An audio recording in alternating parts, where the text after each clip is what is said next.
Welcome to Living a Sustainable Dream. This show that I'm doing right now, this episode or webisode, is something that I kind of dreaded doing, but also one that I think needs to be done. I'm going to just tell a story, and it's a true story, and it's a story about JC Penney's. And the cool thing about JC Penney's in our local area is that our JC Penney's has been here since 1916. I'm going to go in more detail about that. What you're seeing is the Bonner Mall, and this is where JC Penney's last stop was. And they moved there in 1985. But the story, you have to start at the beginning. And the beginning of this story starts with a man named James Cash Penney in 1902. He started a store called the Golden Rule, and the Golden Rule is, therefore, whatever you want men to do to you, do also to them, for this is the law of the prophets. This is Matthew 7:12 from the Good Book. And James Cash Penney pretty much was a man who lived by that mantra, and he wanted his stores too. This is the mother store, or the second store of James Cash Penney, but the first JC Penney store. And here's an older picture of James Cash Penney. Now, James Cash Penney had what he called the penny idea, and this was adopted in 1913, 3 years before our store was opened. The first one is to serve the public as nearly as we can to its complete satisfaction. The second rule, or idea, is to expect for the services we render a fair profit, and not all the profits that traffic will bear. Just because James Cash Penney was in a town and nobody else offered the items that you needed did not mean that he was going to charge a higher price. And if you've ever entered into a tourist community or into a community that sells very rare items, you can see that price goes up. That was not his philosophy. His philosophy was to have a fair price and make a fair profit, not what people would pay or what the market would bear. Number 3, to do all in the power to pack the customer's dollar full of value, quality, and satisfaction. So he did not want what is called buyer's remorse from his customers. He wanted them to receive the optimal benefit when they bought his goods. And he also wanted to benefit from a customer that was satisfied. 4, to continue to train ourselves and our associates so that the service we give will be more and more intelligently performed. And number 5, to improve constantly the human factor in our business, to always improve customer service. And then 6, to reward men and women in our organization through participation in what the business produces. And so if you are a manager, you were a part owner of that store. You got to receive the profits for that store. And then you could open up another store and receive a third of the shares in that store. So that's how he built his company. It was very unique, is that he would recruit managers who would buy into the store, and they would keep a third of it. And then they would hire a manager that would pay to be part of that. So the managers earned what they could, but they had to follow the above rules. Some cool things about the Sandpoint Ponderay newspaper in the 1920s is they would actually report on the managers going to conventions and learning the penny idea, and they would actually tell what they participated in so that the customers can know what they're up to. I mean, it was very transparent, unlike today. And then number 7, the last of the penny ideas, is to test every policy, method, and act in this wise. Does it square with what is right and just? And so he wanted to do the right thing, the just thing. And in a world of relativism today, it's really a fine line. But the thing is that if someone feels that they got a fair deal and it was an honest deal, then that would be the right and just way. That was the penny ideal of the 1910s and the 20th century. So here's the opening article on the JC Penney store. And the manager, Mr. McDonald, stated that the store would be a great benefit to the community, and that the citizens of smaller towns and the farmers who had been in the habit of dealing with mail-ordered houses would come here to do their trading, because the Golden Rule stores, which is the name of the stores before they were JC Penney's, with their superior advantages in buying and small overhead expenses, are able to more than meet the prices of these outside firms. JC Penney's was basically cutting into the mail order business by establishing small stores, buying in bulk, and then providing those stores with what the customers needed for those areas. And he would design his dry goods store, the Golden Rule store, based on what that community used. So if you're farmers, you're going to need clothes that can be durable and last hard work. And so he would load the stores with that. He just focused on what people needed and made sure that the community had what they needed. Now, here is the opening article for the Golden Rule store. And it opened Thursday, April 6th, 1916. And I love this. The Golden Rule store in Sandpoint, a household word. And the Sandpoint store was the 127th store to open under JC Penney's. Here's the original location as far as I could find historically in the Bonner County Museum, is that this building here was known as the St. James Hotel. And here is the advertisement. So think about the money that JC Penney's brought, or even the Golden Rule store, JC Penney Inc., brought to a community in just advertisements alone. It was a 3-page spread on their opening in 1916. I love the dry goods, shoes, everything wear for the entire family. If you look here, you'll see the label scar on this building. This was the St. James Hotel building, and it's still there, and it's on 3rd and Cedar in Sandpoint. And the Golden Rule store was located in the lower level. Today it's the Ponderay Winery. And now that store they quickly grew out of, and so they needed to build a new store or get a bigger size store. And this is the article that announces the opening of the new store. So the profits of the Golden Rule store in 1916, which became the JC Penney Company store, and here's a picture of it right here, they paid themselves to build this building. So think about that. This is not a corporate decision. This is the local manager, local owner's decision to take the profits they had, build a bigger store so they could offer more goods to the Sandpoint Ponderay community. And then here is, I don't know the names of these people. If you guys know, if you're a historian and you know this, I would love it. This poster I zoomed in on, I was wondering if this was a way to kind of track it, but it's a 1920. But I'm pretty sure this is the new location from 1924, and this is in downtown Sandpoint. And this, I believe, is a clerk. And I love this sign in the window. Have you dreamt since July? See the dream that came true. I don't know what that means, but pretty cool. You can see the fashion wares in those windows. And then this article came out on February 14th, Valentine's Day, 1928. And I love this, is that these figures on sales increases continued, Mr. Feeder. And I'm not sure, I think Mr. Feeder is the one on the right of this gentlewoman here. This gentleman over here on the right. I think the gentleman on the left, I believe he might have been part owner manager. But Mr. Feeder showed two things. First, that business is interesting good in Sandpoint, as it is throughout the country as a whole. And second, that the JC Penney Company stores are filling a real need.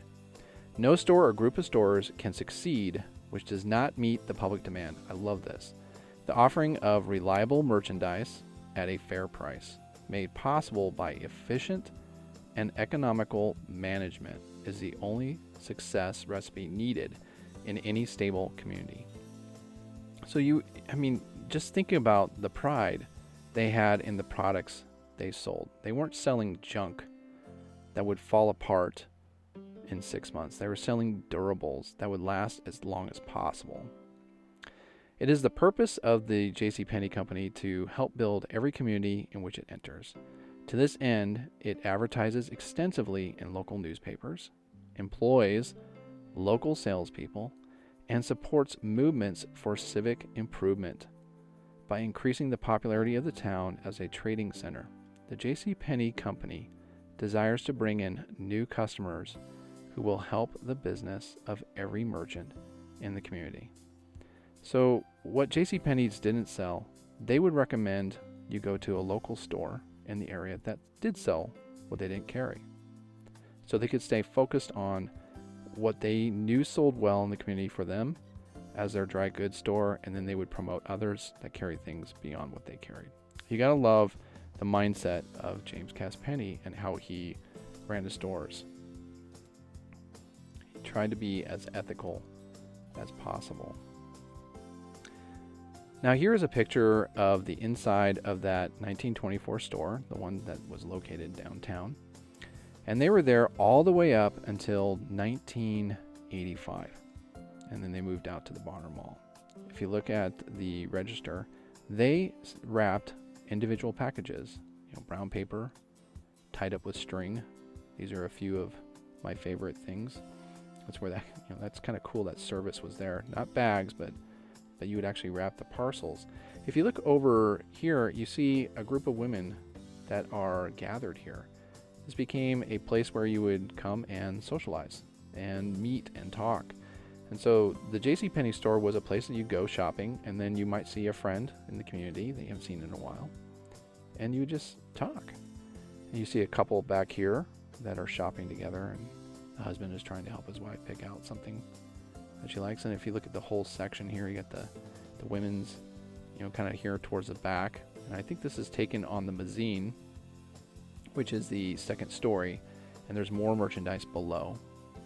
And if you look up, you see merchandise here. You can almost see that the mezzanine has the suitcases up here as well. So they were pretty much stocked to the fullest, to the brim, with product. And then here's the store today. The store today is now, I believe, a women's clothing store. And I think some of the clothes are designed locally, and it's called Grace and Joy. But what I did is I took a shot of it, and then I superimposed that one picture from 1924 over it, kind of ghosted image in here. It hasn't changed much. The building itself. Just, I think it's really a neat building. It's actually become part of Sandpoint, a landmark for sure. And there it is. The fresh coat of paint. And then to help you identify it and to look at the storage space that you see here and the stock area, but you have the elk that has been painted on as a mural. But that, if you're ever in Sandpoint, you can identify the store with that mural there. Now, what's really neat about this is that before Bonner Mall really kind of opened, JC Penney's really was running out of room, and they really wanted to expand their floor sales and their product carrying business. And there was discussion about that. They were thinking about moving to the mall. Well, the city of Sandpoint, the city council was going to build a entire parking structure downtown and then have the JC Penney store located either below it or above it, and they were going to combine the two, and they really were hoping to do this, and it never came to fruition. In fact, the land that is granted for the parking structure is still there. It's just, there's no parking structure. It's just flat parking.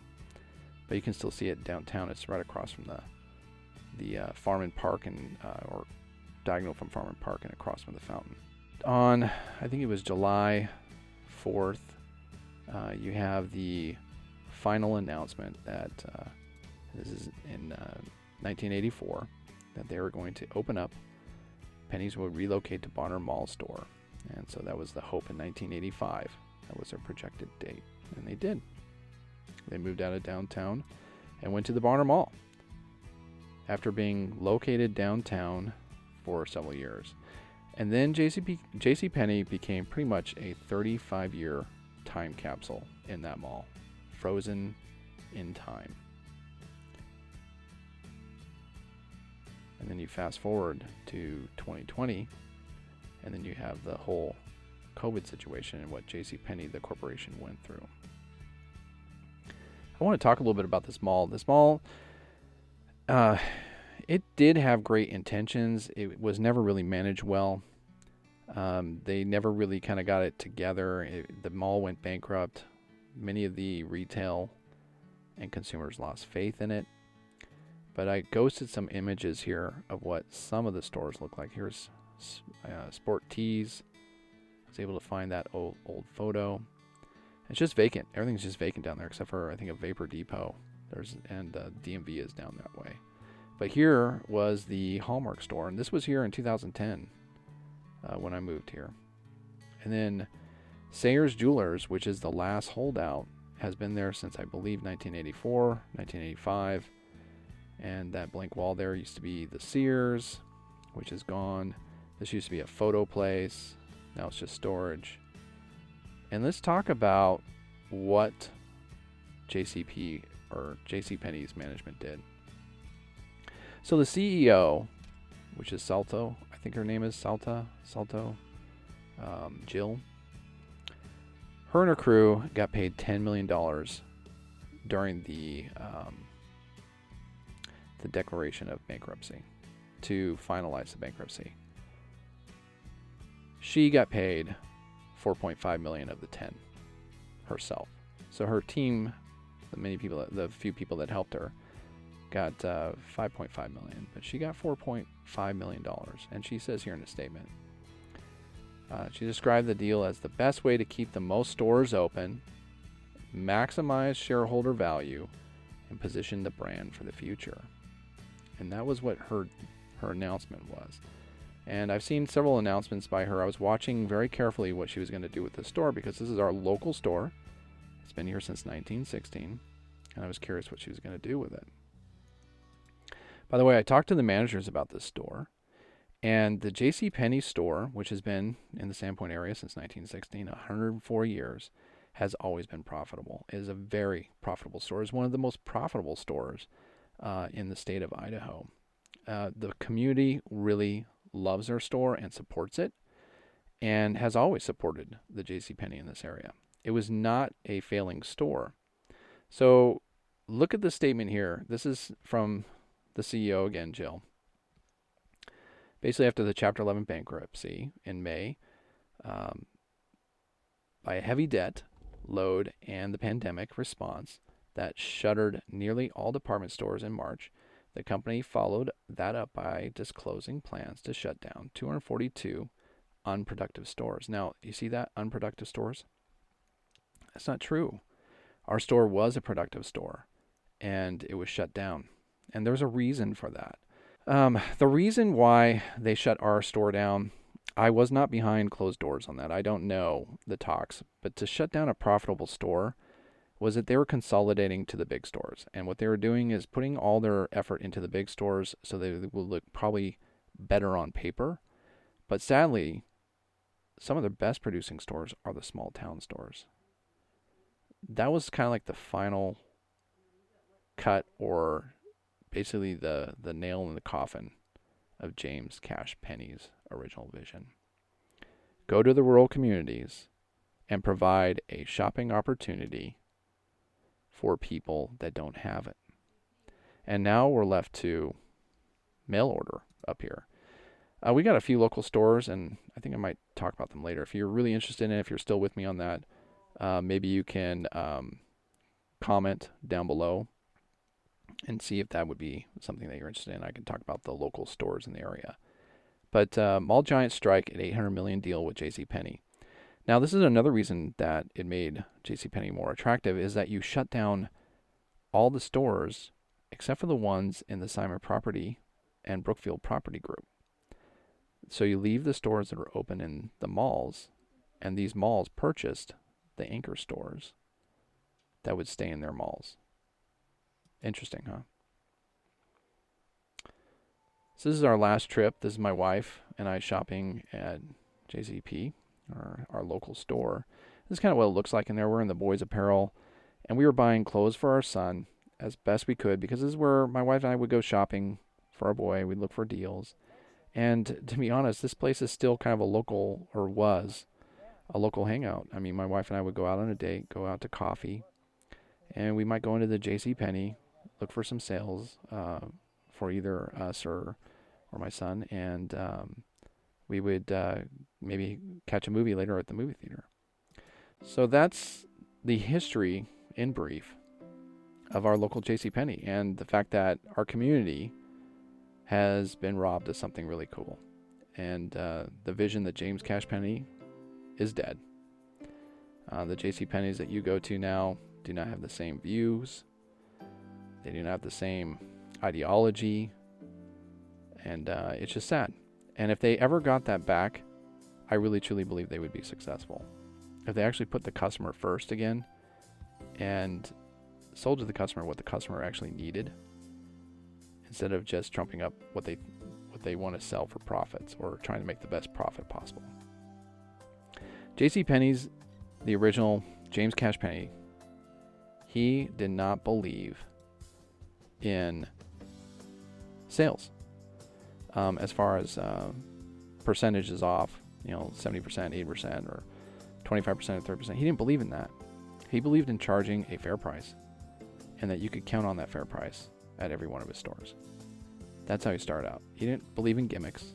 He believed that people shopped with him because he was honest and straightforward, and he wanted everybody to know that he wasn't trying to make excessive profits by marking things up really high and then discounting them to make it feel like you got a bonus. He wanted you to walk in the door and know that you got a bonus. He also didn't believe in credit cards and store credit.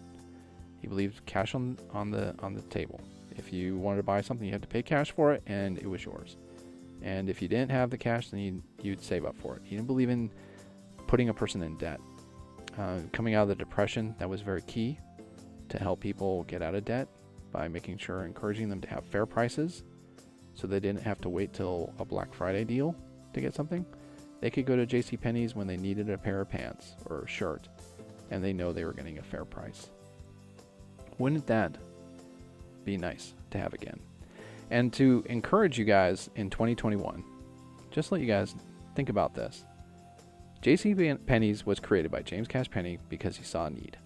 He saw a need in the smaller communities to create a store, a retail place that people could trust, and that they could rely on the supply that was brought there and find a fair price and a decent price. But also know that the store was making a profit, and that profit was a fair profit, which benefited the employees of that store and also allowed them to bring in more stock for customers.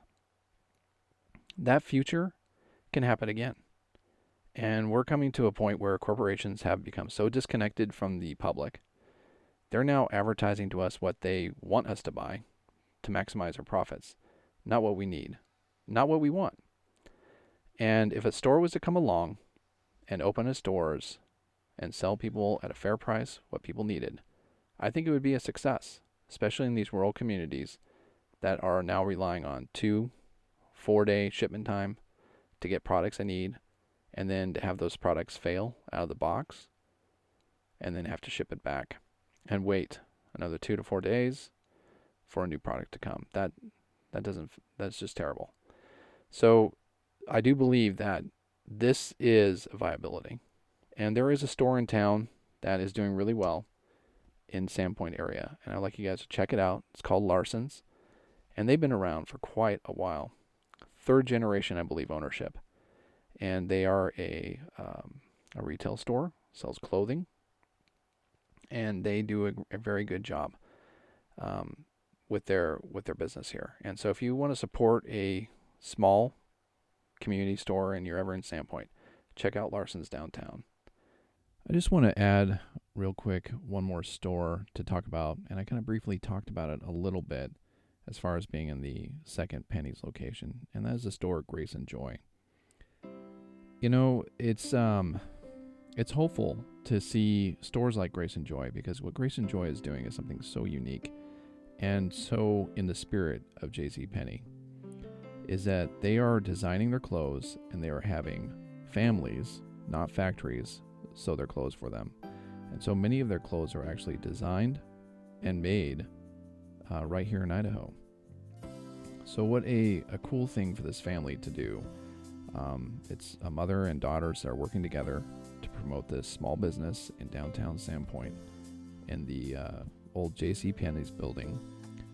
And they're kind of, in a way, probably not even knowing it, carrying on the vision of basically creating a business that helps people and demonstrates the talent of local artisans. So if you have a chance, check them out. Go downtown, see the JC Penney store, the second location, and go ahead and peruse their articles of clothing and just see what they have to offer. I hope you guys enjoyed this. I know it's pretty mellow. It's been an interesting 2020. It's been very sad to actually do this video for me, to know the history here and to see it go. On a side note, I think the future does look good if people will take up a vision of honesty and integrity again. I think that's what our society needs. That's what our culture needs, is integrity, like James Cash Penney. All right, you guys, take care, and hope to see you guys in the next video.